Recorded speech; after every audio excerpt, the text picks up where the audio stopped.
देखिए, आज जो मैं स्टॉक लेकर आया हूँ वो है गॉडफ्रे फिलिप्स का। यूजुअली इसकी चर्चा थोड़ी कम होती है, लेकिन इसमें रिसेंटली बहुत बढ़िया मूव था। इसका पहले आप एक महीने का चार्ट उठा कर देखेंगे तो करीब करीब 40% के आसपास से गेंस आपको महज एक महीने के अंदर ही दिखाई पड़ेंगे।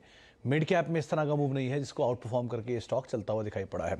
वीकली बेसिस पर या पिछले 3 महीने में, पिछले एक महीने में आउट परफॉर्मेंस है क्रॉस द बोर्ड, चाहे 6% की तेज़ी वीक पे हो या फिर महीने की तेज़ी हो 30% की, या आप 3 महीने की तेज़ी देख ली 32% के आसपास की थी। दो तीन इंपॉर्टेंट ट्रिगर्स कंपनी से रिलेटेड आपको पहले बताता हूँ। सबसे पहले, इस कंपनी ने एक रिसेंटली एनुअल कॉन्फ्रेंस की थी। वो कॉन्फ्रेंस हुई थी 30 सितंबर से लेकर 3 अक्टूबर के बीच में।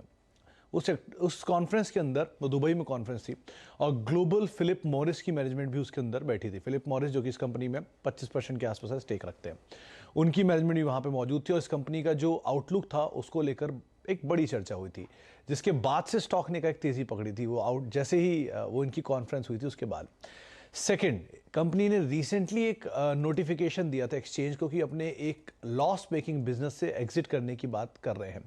वो इनका च्युइंग कारोबार है। हालांकि वो कारोबार का रेवेन्यू इतना नहीं है, महज 2% के आसपास का रेवेन्यू, क्योंकि ऑब्वियसली बात है कंपनी का मेजर रेवेन्यू जो सिगरेट कारोबार से आता है। च्युइंग बिजनेस जो है कंपनी का एक छोटे बिजनेस के तौर पर, 3 बड़े बिजनेस है इसमें। च्युइंग बिजनेस है, सिगरेट बिजनेस है, और रिटेल कारोबार के अंदर इसमें आप 24/7 के नाम से इनके पूरे एनसीआर में स्टोर्स देखेंगे।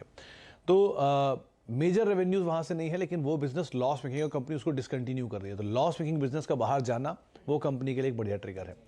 तीसरा, आईटीसी के नंबर्स आए थे।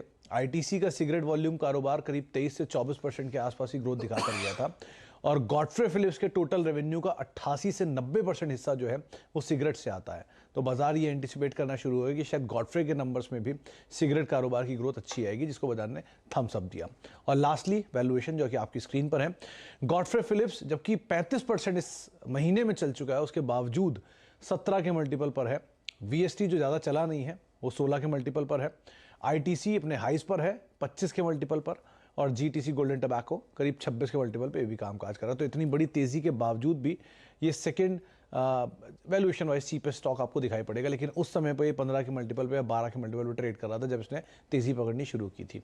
तो बेहतर वैल्यूएशन, अच्छे आउटलुक, साथ साथ मल्टीपल ट्रिगर्स और लॉस मेकिंग बिजनेस का बेचना, ये कुछ ऐसे ट्रिगर बन के गए जिसके आधार पर शेयर एक बढ़िया तेज़ी दिखा गया और अपने नए 5 साल के फिर ऑल टाइम हाइस पर काम काज कर रहा है।